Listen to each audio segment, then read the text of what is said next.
టాలీవుడ్లో డిస్ట్రిబ్యూటర్గా తనకంటూ మంచి గుర్తింపు తెచ్చుకుని నిర్మాతగా మారి టాలీవుడ్ టాప్ నిర్మాతల్లో ఒకరిగా పేరు తెచ్చుకున్న నిర్మాత దిల్ రాజు.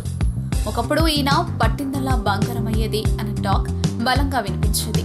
తాజాగా అల్లు అర్జున్ దువ్వాడ జగన్నాథం సినిమాతో ఫ్లాప్ ని మూటగట్టుకున్న దిల్ రాజు ఎన్టీఆర్ సినిమాపై కొన్ని సంచలన వ్యాఖ్యలు చేశారు.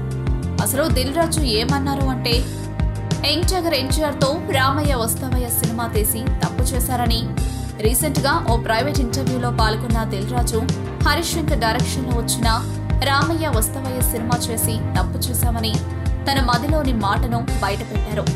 అయితే ఎందుకలా అనిపించింది అని అడగ్గా, అసలైతే ఎన్టీఆర్ తో హరీష్ శంకర్ వేరే కథ అనుకోగా అది అప్పుడే రిలీజ్ అయిన రెబల్ కథకు దగ్గరగా ఉండడంతో ఆ కథను మార్చి మళ్లీ రామయ్య వస్తావయ్య కథ సిద్ధం చేశామని, అది కూడా ఎన్టీఆర్ డేట్స్ ఇచ్చాడు కాబట్టి త్వరగా చేశామని అన్నారు.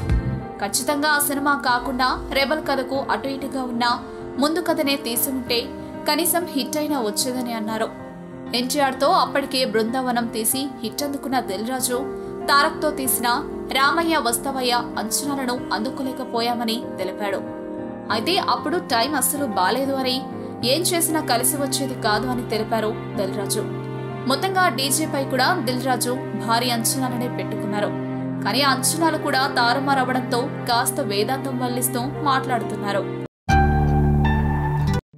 1 year నేనెంత మిస్ అయ్యాను తెలుసా? ఫస్ట్ నేనే ప్రపోజ్ చేశా. ఇప్పుడు నాకు వాడు అస్సలు నచ్చట్లేదు. ఏం చేయాలో కూడా అర్థం కావట్లేదు. చాలా గిల్ట్గా ఉందిరా. దానికి మేమేం చేయాలి? మీరు నా బ్రేకప్ చేయాలి. సిటీలో ఏ బ్రేకప్ అయినా సగం మీన్ వల్లనే అవుతాయి. నేను నమ్మను. కానీ దాన్ని ప్రూవ్ చేయడానికి నా దగ్గర ఏం ప్రూఫ్స్ లేవు. నా బాయ్ ఫ్రెండ్తో బ్రేకప్ చేయాలని పెట్టు, డీటెయిల్స్ ఇవ్వు, వాళ్ళే చూసుకుంటారు.